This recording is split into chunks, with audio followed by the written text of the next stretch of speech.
Coming up next on Arizona Horizon, Tim Jeffries is out as director of the State Department of Economic Security. We'll have the latest.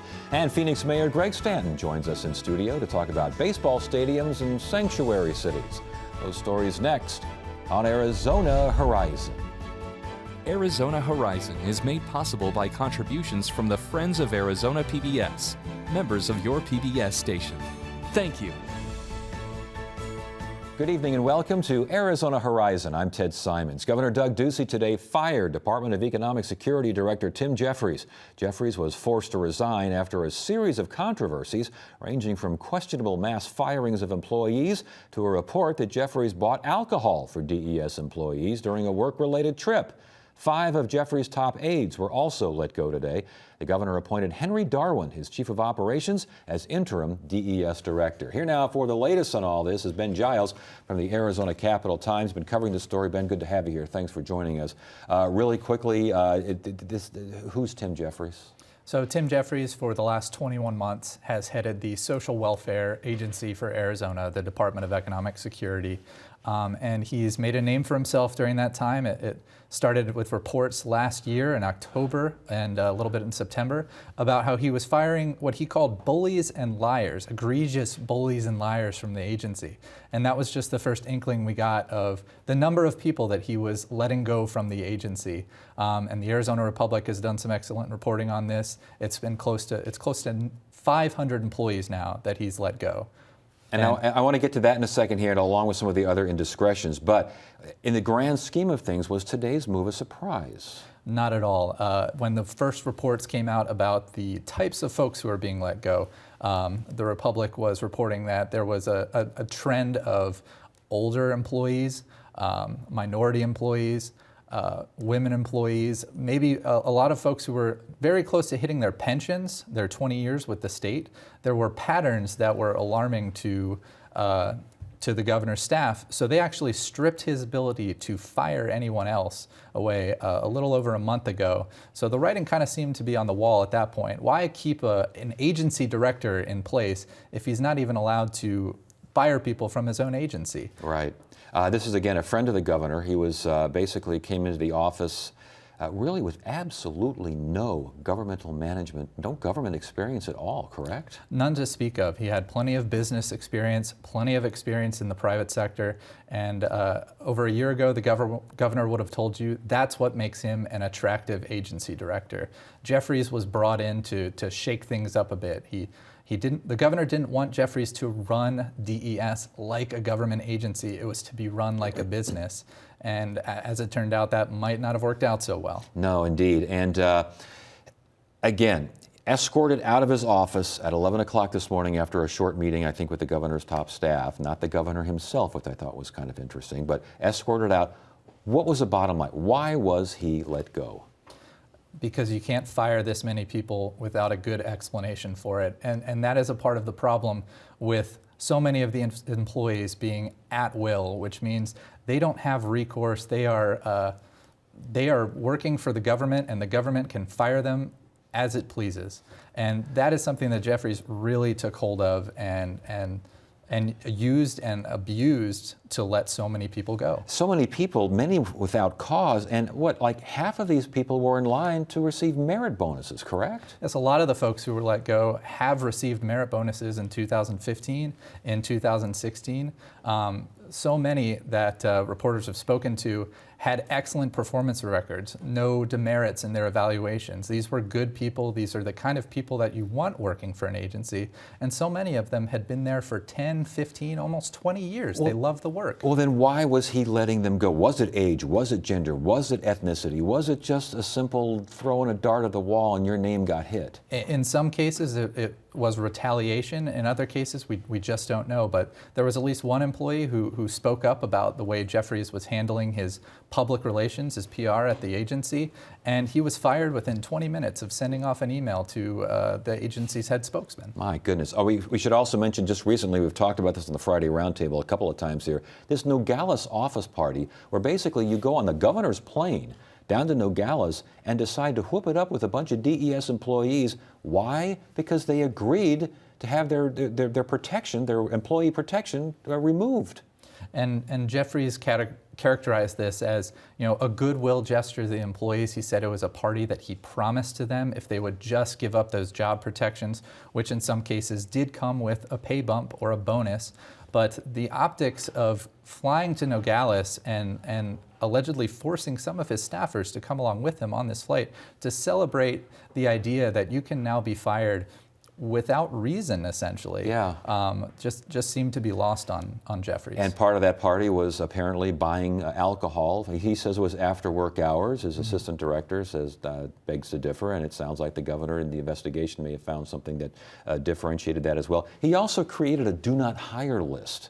What was that all about? He was essentially blacklisting former employees and trying to make sure that some of them, those who are very close to getting that 20-year pension, 20 years is a really important mark for that, might have wanted to go back and continue working for the government somewhere else, because you still get credit for all the time you spent at DES if you go work at another agency, and you could get to that 20 years. But by blacklisting them, he was essentially preventing them from hitting that mark and getting a pension that they otherwise would have received. I asked if you were surprised that this happened today. Let me do a corollary question. Last question here. Are you surprised it took the governor this long?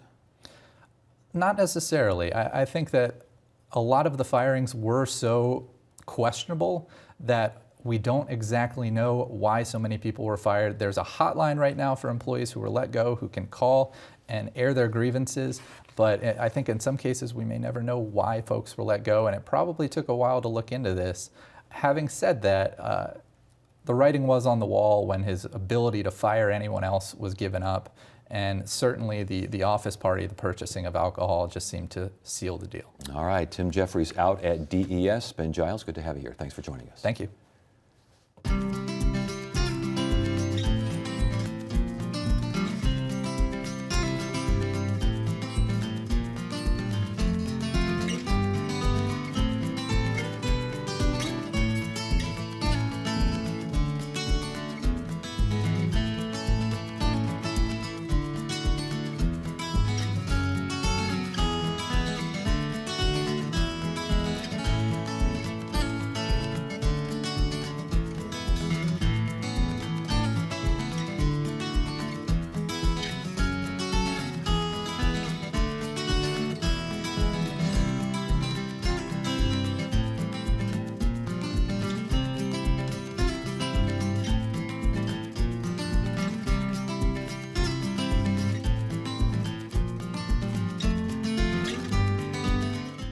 Break room there, or the waiting room. Phoenix Mayor Greg Stanton joins us each month to discuss the latest municipal issues, which this time around include the city's immigration policy with Donald Trump in the White House and the continuing uncertainty over Chase Field. We welcome Phoenix Mayor Greg Stanton.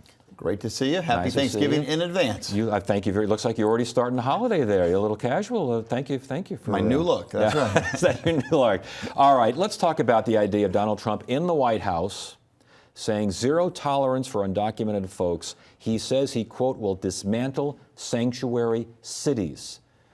What are you hearing when you hear that? Well, he indicated throughout the course of the campaign a variety of things, sometimes many conflicting things, so we don't know exactly what he's going to do. But at various times, he emphasized strongly that he wanted to create these sort of deportation forces, utilizing local police departments across the country.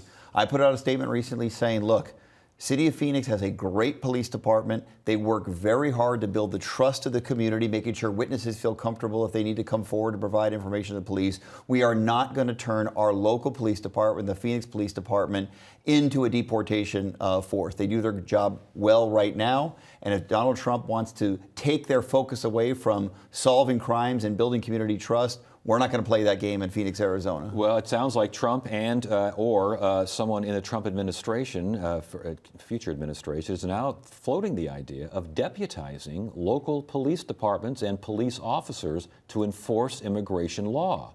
Thoughts? Well, the only way they could do that is by tying federal grants to ask local departments to do that. They cannot legally force local police departments to do that. That would be a violation of our system of government, in which local government makes local decisions, federal government makes a federal decision. They can't force that upon local government. I, as mayor, will not support use of federal dollars to force our officers away from their core task, which is to keep the citizens of Phoenix safe and to build trust within the community. Moving in that direction would go just the opposite. It would make the city less safe because there'd be less trust between our communities, particularly our communities of color, and our local police department. And I simply think that is the wrong direction of the city. It makes our citizens less safe. It makes our department less safe. And I don't think that we should be doing that. So that's why I put out that strongly worded statement saying our police department does a great job right now. We're not changing our policy, but we're not going to allow our officers to become sort of part of some sort of mass deportation force just because he's trying to kind of score political points with certain organizations. We've got to look out for the best interests and the safety of our citizens, and that certainly wouldn't help safety. When you mentioned dismantling, he also said one of the ways he would do this would be attempt to block funding, federal funding to cities who did not cooperate along these lines.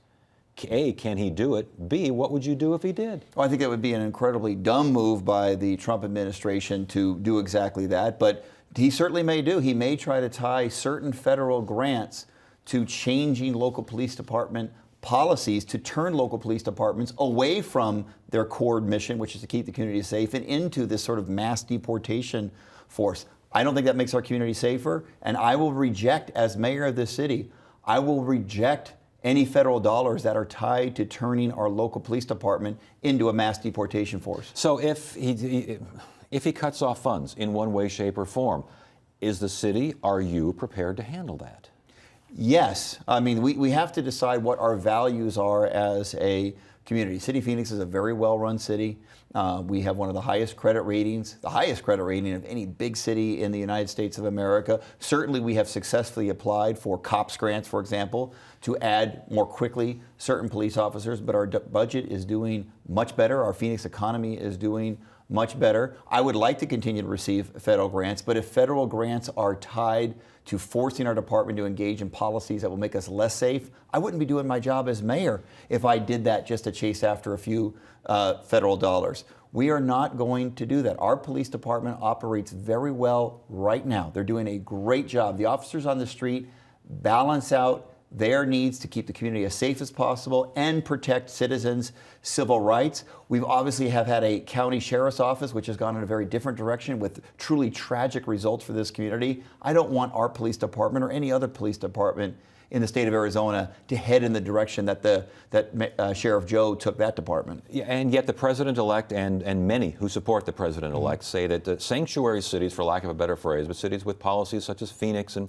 San Francisco and Los Angeles and Philadelphia and all these places, basically they serve as a haven for criminals because the criminal element knows that they can hang out in these cities and not necessarily have the same kind of enforcement that they would have if Trump's policies were put into place. Let me be very clear. City of Phoenix is not a sanctuary city under any definition of a sanctuary city. We are actually not a sanctuary city. If someone is arrested and booked into jail, there is a background check. If it turns out that person is not documented to be here in the United States, that information is provided to the federal immigration authorities and they can take the appropriate steps. That is not a sanctuary. My point is that it's the statements made by President-elect Trump throughout the campaign indicated he wanted to take it a whole step further. He wanted to turn local police departments into mass deportation forces, and we're not going to change. Our current policies are the right policies. We're not going to change those policies just to chase after a few federal dollars. So the city does alert ICE to criminal aliens? If someone is arrested and booked in a county jail, there is a process for that individual to do the background check individual, and if it appears that they are not in the country with full appropriate legal status, that information is provided to federal immigration officers. Phoenix is not a sanctuary city. Okay. That being said, we're not going to turn our department into a mass deportation force, and I want to make that distinction clear. Also, if Chief Jerry Williams was sitting right here, she would reiterate this point.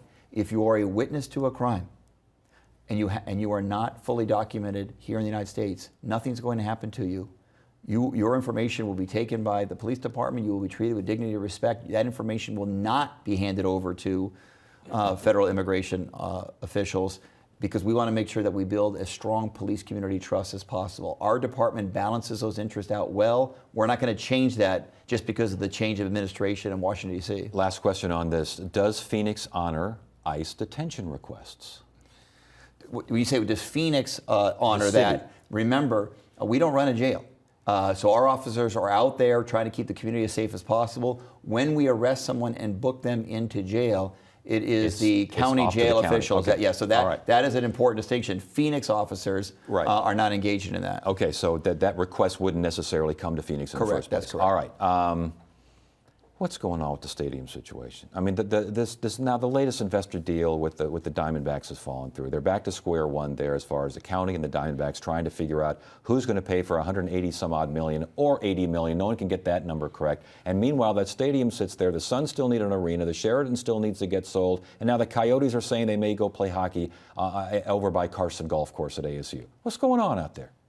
You've just correctly stated the situation. I mean, you basically just summed it up. That was a very good summary I right need there. a better answer than that. Let me tell you, look, obviously the Diamondbacks and the county still have an ongoing dispute about who's going to pay for stadium maintenance issues. The reality is this. If they want to reach agreement, they're going to reach agreement. At some point in any dispute, you're going to rattle your saber a little bit, but then cooler heads need to prevail. Both sides needed to come to the table, check their egos at the door, if you will, and reach agreement. We want the Diamondbacks to stay in downtown Phoenix for as long as possible. It's awesome to have the Diamondbacks in downtown Phoenix. As I said on previous shows, the city of Phoenix stands ready. If we can help facilitate an arrangement in which the Diamondbacks can stay much longer in downtown Phoenix without costing City of Phoenix taxpayers any additional money. If there's a way for the City of Phoenix to play a role, as mayor, I stand ready to be part of the solution. But I think that both sides have lawyered up a little bit. As a recovering lawyer myself, it hurts me to say this, but maybe leave the lawyers outside the room. The principals get in a room. They're all reasonable, likable people who I work with very closely. I believe if that were the case, they really got in a room and said, we're going to get to yes. We're not going to leave this room until we get to yes. There would be a positive resolution. We could reach agreement for the Diamondbacks to stay for the long haul in downtown Phoenix. Does it concern you the Coyotes are making noises about going over to Tempe, essentially on the ASU campus or adjacent to the ASU campus? Yes, we don't need a third major arena in this community when there's only 2 teams that play in an arena. As I stated in my State of the City many months ago, and I'll reiterate it right here. Look, nobody likes to talk about stadium issues. I'm aware that this is not politically popular to talk about any government involvement in arenas in which professional sports teams play on. These are difficult issues. However, under the current circumstances, if the Coyotes are not going to play in Glendale anymore, by the way, my first choice is that the Coyotes reach an agreement with Glendale and stay in Glendale. That would actually be the best resolution. It's a wonderful building that they've got in Glendale. If they can't reach agreement, it would not be a good thing for the taxpayers of this community, including the city of Tempe, to help foot the bill for another new arena. We've got a great arena in downtown Phoenix. The best solution, if we're going to invest in a new arena without raising taxes, City of Phoenix is in the position to do so because we have an existing funding source, the Sports Arena Fund, which is paid for by car rental tax and hotel tax. Got to get that Sheraton sold to help that out, though. It would certainly help the balance in there, but Yes. even without that, we still have a significant funding capability to do so. Phoenix is in the best position to finance either a new arena or a renovated Talking Stick Resort Arena. And if that is the case, it makes the most sense to have both the Suns, the Coyotes, the Mercury, and the Rattlers play there and have great concerts like Adele the other night and Paul McCartney and U2 and all the other shows. That building is busy well over 200 nights per year. Downtown businesses rely upon that. We have the best transportation system to get to downtown Phoenix. Another expensive taxpayer-funded arena does not make sense in our region. Have a good holiday weekend, Mayor. Well, it is Thanksgiving. You've already started here. You're not even wearing a tie to the program. I apologize. I hope that doesn't ban me from future shows. We'll talk about it. Tomorrow is Thanksgiving. Saturday is Shop Small Saturday. I took the time to shop at Phoenix Public Market to get these macaroons. I'll leave them on the table, and if the starving students who work here at Channel 8 PBS in downtown Phoenix would like a macaroon, shop local Saturday. All right, that's it. Thank you, Mayor. Thank you. Good to see you.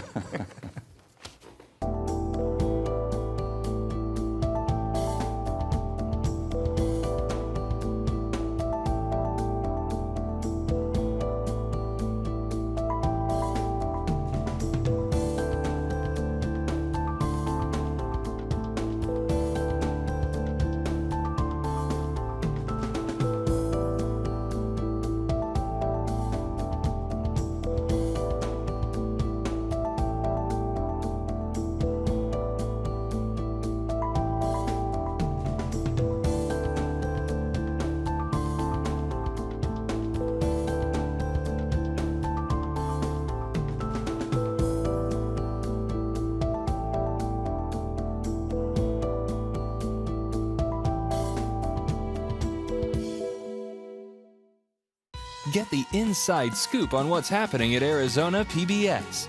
Become an insider. You'll receive weekly updates on the most anticipated upcoming programs and events. Get the insider delivered to your email inbox. Visit azpbs.org to sign up today. Small Business Saturday takes place this weekend. The annual event is designed to help small business owners attract more customers during the holiday shopping season. Joining us now is Laura Fisher from Jackalope Arts, which will host an arts and crafts fair in Scottsdale on Small Business Saturday. Welcome to Arizona Horizon. Good to have you here. Thanks. It's good to be here. Well, the mayor's throwing macaroons around, telling everyone to shop locally. And Yeah. What is better definition here of Small Business Saturday? What are we talking about? Well, so Small Business Saturday is a movement that was started by American Express about 7 years ago. They talked to small businesses and asked them, what's the toughest challenge you have to overcome? And they said, getting customers in the door. So they started the movement of Small Business Saturday, which is a day once a year, but we hope that people keep that in mind throughout the rest of the year to shop local, to find their local small businesses, because when you shop at small businesses, it gets reinvested into the community and supports the local economy. So Small Business Saturday is what? Are there certain events? I know you had the Jackalope Arts thing. Are there Sure. other events around? How does this work? Yeah, there are events all over the valley that are supporting small local businesses. You can find them on shopsmall.com. In Phoenix and Scottsdale, our event in particular, the Art and Craft Fair, we have over 150 local artisan businesses at our event. So just ways to get the community face to face with these small businesses. And there's lots of neighborhood champions like us that are promoting these local businesses. So at the Jackalope Arts Fair, what exactly goes on? So it's a two-day event where we have over 150 artisans at our event. They're local businesses, handmade artisans, and they're selling their wares. So it's a way that the community can come in, shop small, one-stop shopping for Shop Small Saturday, and they actually get to meet the makers behind these, one-of-a-kind goods behind these businesses and see what goes into them. And as far as small business, the impact, you mentioned how important small business is Absolutely. on Arizona. Talk to us about that. Yeah, well, they've done studies that showed that 2/3 of every dollar you spend at a local business gets reinvested into the local community, schools, jobs, taxes, wages. So it ends up supporting that local economy. And as far as people taking part in Small Business Saturday, you mentioned what, 7 some odd years ago started by American Express. Right. I take it it's growing? It has, absolutely. 7 years ago, they found there was only about 34% of consumers who knew about small business and shopping small. And now today it's over 58% of consumers are out there shopping small business. So it's growing, and they're starting to go out and shop all year round at small businesses. So we want to keep that growing. So for those who say, but I like the big box stores. I want to Sure. go to the big stores. I know what I can get, and I get it. I can get it all over the country, and I'm not going to be surprised. How do you combat that kind of mindset? Or do you combat that kind of mindset? I think there's a place for those big businesses as well. We can coexist. They have great things that they offer, and so do local businesses. One thing that people love about a local business is the attention that they get, the customer service that they get, and that's something you don't necessarily get at one of those big, big chain stores. So just finding when that makes sense. And original pieces of work, if it's you're talking Absolutely. arts and crafts. Well, sure. With our event, yeah, they're all Yes. handmade goods. A lot of the artisans that make those goods, they source their materials from other local businesses. So, it's something super unique. Are you getting good buy-in from the small business community? Absolutely, yeah. I mean, they love the whole concept of the fair of Shop Small Business Saturday, and everyone's on board. So you had the Jackalope Fair, the Arts and Crafts Fair there in Scottsdale. Give us some other areas in town where things will be going on. Sure. In downtown Scottsdale, Old Town Scottsdale, the Fifth Avenue Merchants, they're doing a really great, they have holiday events up and down the street, live music, supporting those local businesses. I know there's in Phoenix a company called Explore, and they're doing online promotions of local businesses that are offering deals for Shop Small Saturday. And there's a bunch of things like that going on. All right, so if we want more information on this, again, that website is? Well, you can go to shopsmall.com to find out more about the local businesses, or if you're interested in coming to our event, jackalopeartfair.com. And where exactly is your event? It's at Westworld of Scottsdale. At Westworld, oh my Yes, goodness. Well, poo-poo. yes. I guess that's that's a nice spot. All right, well, Yes. congratulations on this. Good Thank luck this you. weekend, and Thank thanks for you. joining us. We Yeah. appreciate it. Thanks. We want to hear from you. Submit your questions, comments, and concerns via email at arizonahorizon@asu.edu. Thursday on Arizona Horizon, hear how Arizona colleges are helping students pay for their education. And we will talk about efforts to get more girls into STEM education and STEM careers. That's on the next Arizona Horizon. If you want to watch tonight's show again, maybe see what we have done in the past, see what we have planned for the future, check us out, azpbs.org/horizon. That's azpbs.org/horizon. That is it for now. I'm Ted Simons. Thank you so much for joining us. You have a happy Thanksgiving.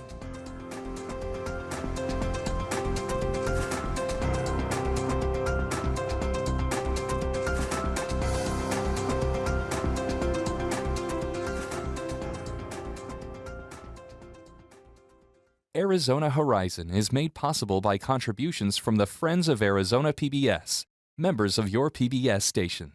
Thank you.